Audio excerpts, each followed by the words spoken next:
আসসালামু আলাইকুম। এটা হচ্ছে একটি ফ্রিজ, দেখতেই পাচ্ছেন।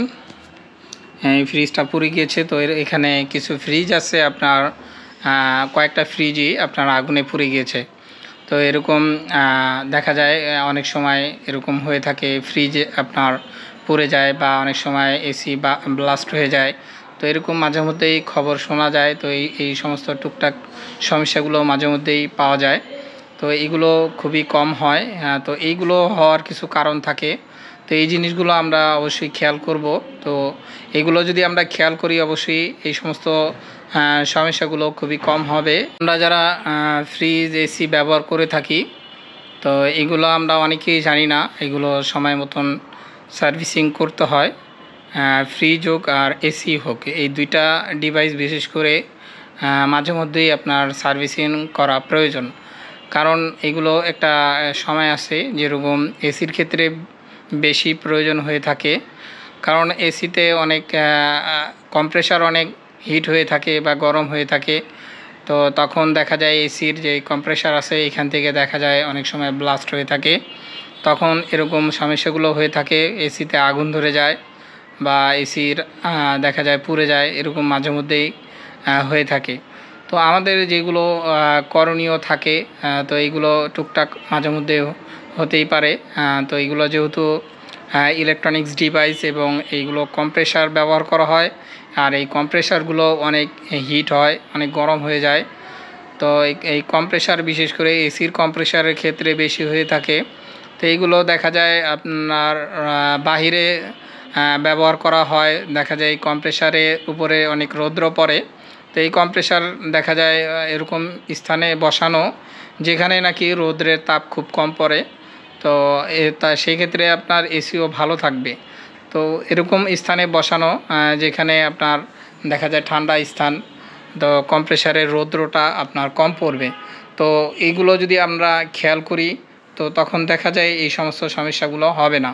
এবং ফ্রিজের ক্ষেত্রে যেটা হয়ে থাকে, ফ্রিজের কম্প্রেসারগুলো বিশেষ করে খারাপ ফ্রিজে দেখা যায় ব্যাক সাইডে থাকে, এবং ডিপ ফ্রিজের ক্ষেত্রে যেটা হয় আপনার ডান পাশে থাকে। তো আমরা যদি ব্যাক সাইডে কম্প্রেসার থাকে, সেক্ষেত্রে আমরা ফ্রিজগুলো অন্তত 6 ইঞ্চি আপনার ফাঁকা রেখে তারপরে ফ্রিজগুলো আমরা ব্যবহার করতে পারি। যেরকম যদি ডিপ ফ্রিজ হয়ে থাকে, সেই ক্ষেত্রে আমরা ডান পাশে 6 ইঞ্চি বা 8 ইঞ্চি জায়গা আমরা ফাঁকা রাখতে পারি।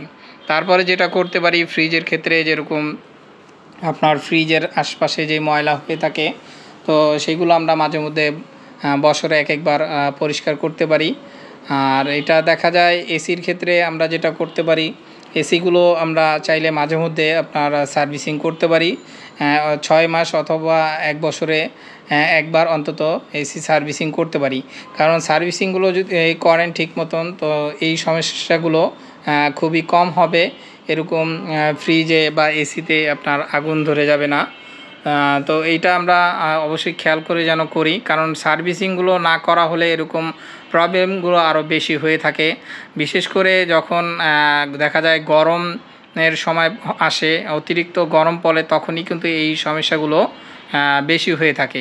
তারপরে যেরকম আরও কিছু কারণে হয়ে থাকে, বর্তমান যে সমস্ত এসিতে এবং ফ্রিজে গ্যাসগুলো ব্যবহার করা হয়, এই গ্যাসগুলোতে আপনার আগুন ধরার সম্ভাবনা থাকে। তো এই আগুন ধরে যায়, এরকম গ্যাস ব্যবহার করা হয় বর্তমান।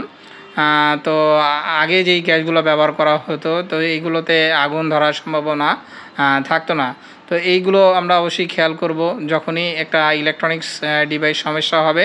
তো সেইগুলো আমরা চেষ্টা করব আপনার সাথে সাথে এইগুলো সার্ভিস করে নেওয়া।